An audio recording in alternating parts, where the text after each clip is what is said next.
2 Chronicles 24. Joash repairs the temple.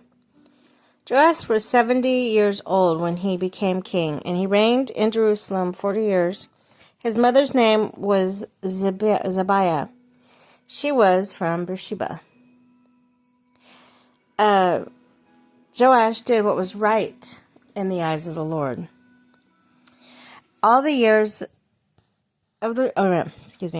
Joash did what was right in the eyes of the Lord all the years of Jehoiada the priest. Jehoiada chose 2 wives for him and had sons and daughters. Sometime later, Joash decided to restore the temple of the Lord. He called together the priests and Levites and said to them, "Go to the town of Judah and collect the money due annually from all Israel to repair the temple of your God. Do it now."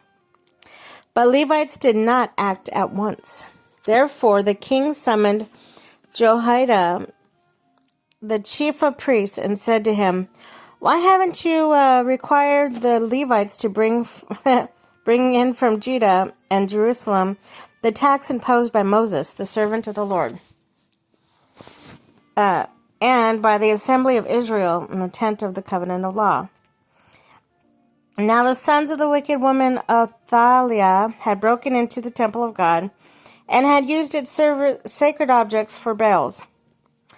At the king's command, a chest was made and placed outside the gate of the temple of the Lord. A proclamation was then issued by Judah, Jerusalem, that they should bring the Lord the tax that Moses, the servant of God,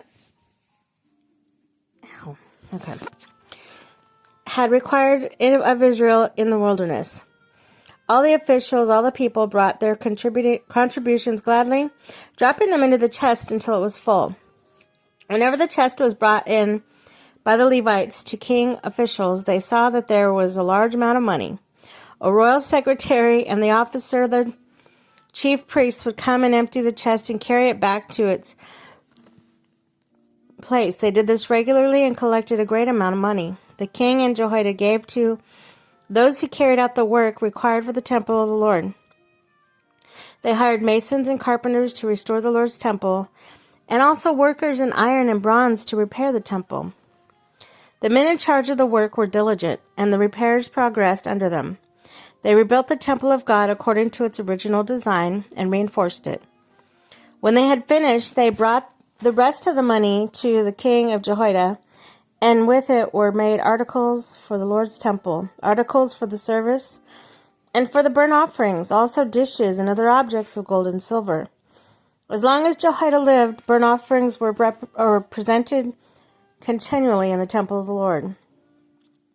Now Jehoiada was old and full of years. He died at the age of 130 and was buried with the kings in the city of David because of the good he had done in Israel for God and his temple. The wickedness of Joash.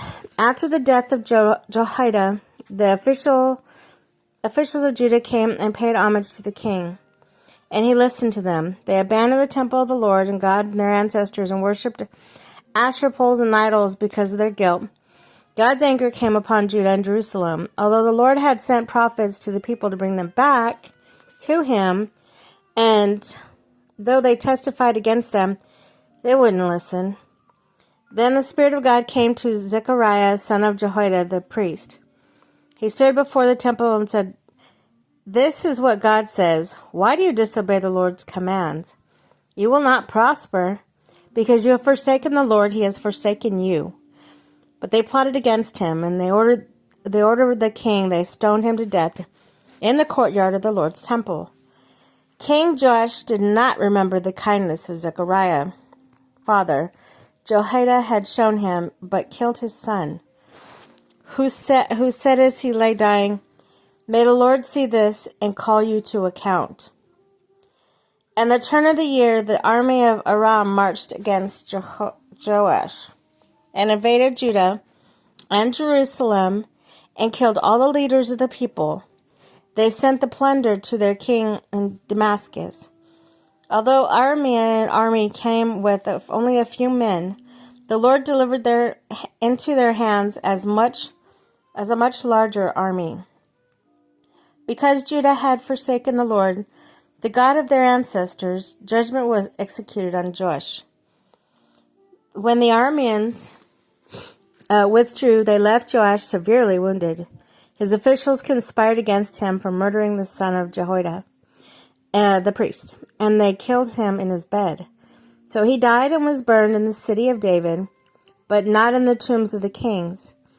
Those who conspired against him were Zabad, son of Shemith, and an Ammonite woman,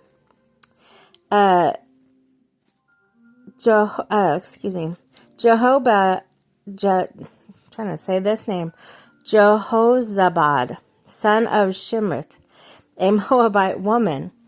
The account of his sons, the many prophecies about him, and the record of the restoration of the temple of God are written in the annotations on the book of the kings.